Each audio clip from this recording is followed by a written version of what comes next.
మీ అయ్యే జాగీరా. నేను ఒకటి మాత్రం పవన్ కళ్యాణ్ గారు గుర్తుపెట్టుకోవాలి, తెలంగాణ ఖచ్చితంగా తెలంగాణ భూమిపుత్రుల జాగీరు, తెలంగాణ భూమిపుత్రుల జాగీరే తెలంగాణ. ఇందులో ఎవరికి అనుమానం కూడా అక్కర్లేదు. 100%. ఈ నేల కోసం కష్టపడ్డ వాళ్ళు, ఈ నేల కోసం పోరాటాలు చేసిన వాళ్ళు, ఈ నేల కోసం త్యాగాలు చేసిన వాళ్ళు, నెత్తురుతో తడిచిన నేల ఇది. ముమ్మాటికి తెలంగాణ ఈ భూమిపుత్రులు ఇక్కడున్న 4 కోట్ల మంది జాగీర్ ఇది. కేటీఆర్ గారు నాకు చాలా మంచి బ్రదర్ కైండ్ రిలేషన్షిప్. మా ఇద్దరికి అనేక సందర్భాల్లో కలిసాం. మా ఇద్దరికి చాలా పరస్పర ఇష్టాలు ఉన్నాయి. పాలసీల్లో ఒక మాట అటు ఉంటుంది ఇటు ఉంటుంది, కానీ ఆయన ఏమన్నారు నేను చూడలేదు. నాకు తెలిసి ఆయన తప్పుగా ఏం మాట్లాడుకుంటారు, నాకు తెలుసు అదే అనుకుంటా.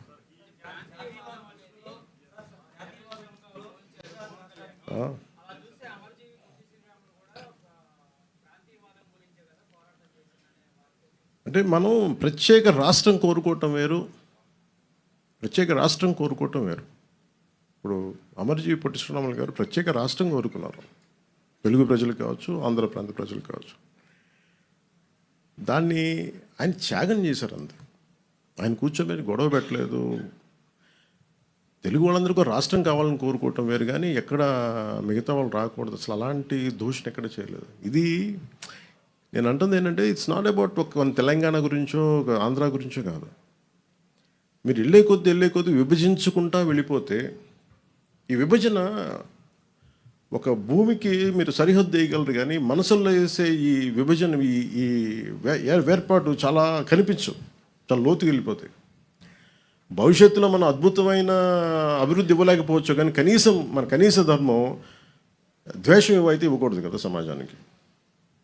అంతకుమించి తప్ప అంటే ఆయన్ని కూడా నాకు తెలిసి ఆయన ఒక రైట్ పర్స్పెక్టివ్లో అని ఉంటారు, కానీ ఒకసారి నాకు పూర్తి నేను చెప్పింది చూస్తుంటే నాకు అలా ఉండేది కాదేమో. అది మేము ఎప్పుడైనా కూర్చున్నప్పుడు సరదాగా మేము మాట్లాడుకున్నాం. దట్స్ నాట్ ఎట్ ఆల్ విషయం.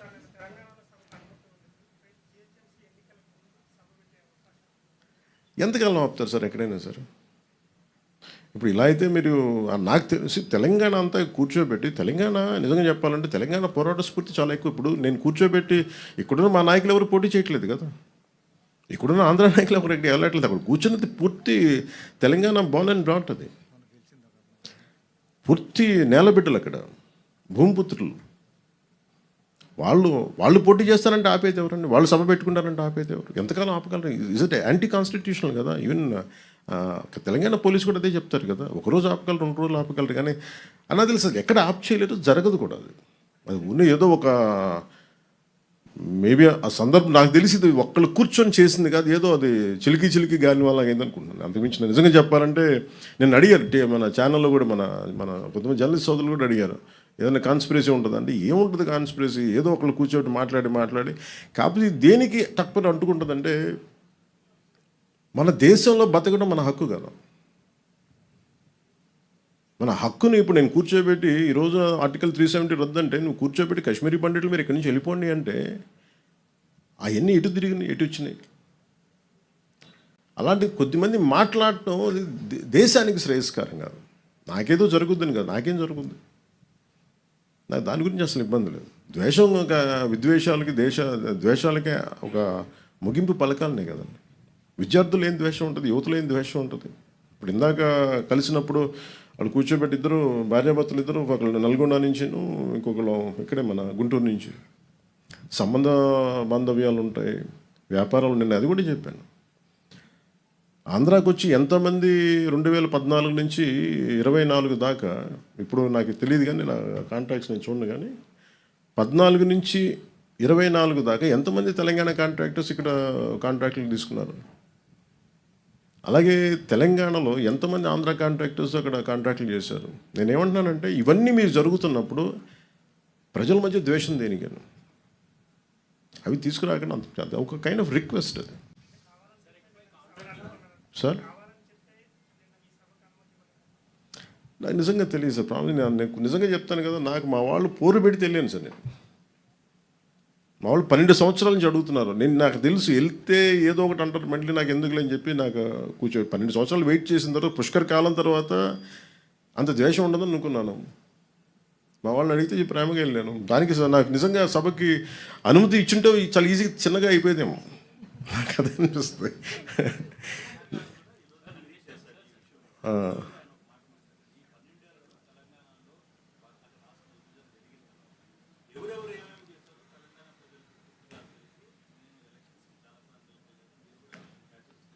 నేను మహారాష్ట్రకి వెళ్ళాం, సార్ తమిళనాడుకి వెళ్ళాను. ఇంకా తమిళనాడు ఇస్ మోర్ వోలటైల్ కదా అలా మాట్లాడాలంటే. మురుగన్ మానాడికి వెళ్ళాను, దాదాపు 10 లక్షల మంది ప్రజలు వచ్చారు.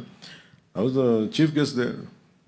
అక్కడ కూడా ఒక పర్మిషన్ ఇవ్వలేదని కోర్టుకి వెళ్ళి తెచ్చుకున్నా. అసలు రూలింగ్ గవర్నమెంట్ ఎప్పుడు కొంచెం పెడద్దు. నాకు ఇక్కడ కాంగ్రెస్ గవర్నమెంట్ పని కట్టుకొని చేసిందా అని నేను అనుకోవట్లేదు. రేవంత్ రెడ్డి గారికి కూడా నాకు అవసరం నాకు తెలుస్తుంది, ఆయన బిహేవ్ జరిగిందని కూడా నేను అనుకోవట్లేదు. అది కూడా మీకు చెప్తున్నాను కదా. కాదు ఇక్కడ ఏముందంటే Congress as a party, Indian National Congress, ఇప్పుడు ఉదాహరణకి మీరు ఇప్పటంలో ఆ రోజు మనోహర్ సార్ కూడా ఉన్నారు అనుకుంటాను. కాంగ్రెస్ మన గాంధీ గారి విగ్రహాలని, నెహ్రూ గారి విగ్రహాలని, ఇందిరాగాంధీ గారి విగ్రహాలని బస్సులను కూల్చేశారు. కాంగ్రెస్ నుంచి వచ్చిన నాయకులే. అది వైసీపీ రూల్లో వాళ్ళ సొంత కాంగ్రెస్ నుంచి వచ్చిన వైసీపీ నాయకులు తనయులు స్టార్ట్ చేసిన పార్టీ కూల్చేసింది కాంగ్రెస్ దిమ్మలు. వాళ్ళు మాతృ సంస్థ నుంచి వచ్చి అలాంటి దానికోసం మేము కదా కూర్చోబెట్టి మాట్లాడి హైలైట్ చేసింది ఆ రోజున. సో మాకు కాంగ్రెస్ ప్రాబ్లం ఏమొచ్చిందంటే they have become too convenient. Especially Indian National Congress ఢిల్లీలో కూర్చున్న either it could be Mister Rahul Gandhi or Mister Kharge గారు కావచ్చు, ఆర్ మిస్టర్ ప్రియాంక గాంధీ గారు కావచ్చు. I think they should, when they were running a national party, I hope they'll look at how their leaders are performing in each and every state. When you want to have a national integrity, when you can go to Wayanad and you can compete, you can contest. But here, in a neighboring state, where I have a home, that was my home, Hyderabad was my home, is my home. Maybe politically I'm not there, but Hyderabad is my home. I have a party, recognized political party. I have a right to assemble. I have a right to address a meeting. And suddenly, how could they deny permission?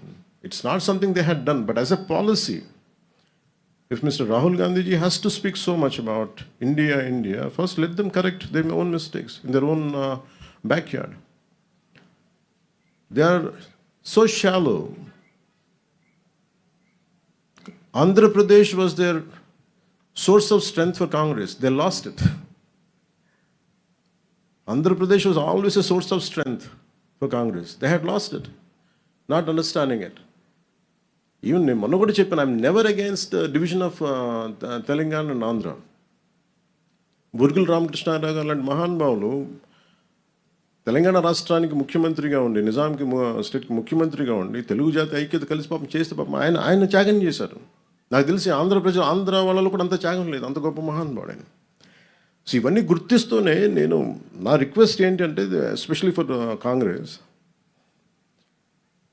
somehow you are stroking some unwanted differences in the country. I think they have to curb it. అది వాళ్ళు ఆప్ చేసుకోవాల్సిన అవసరం చాలా ఉంది వాళ్ళకి, for the sake of integrity.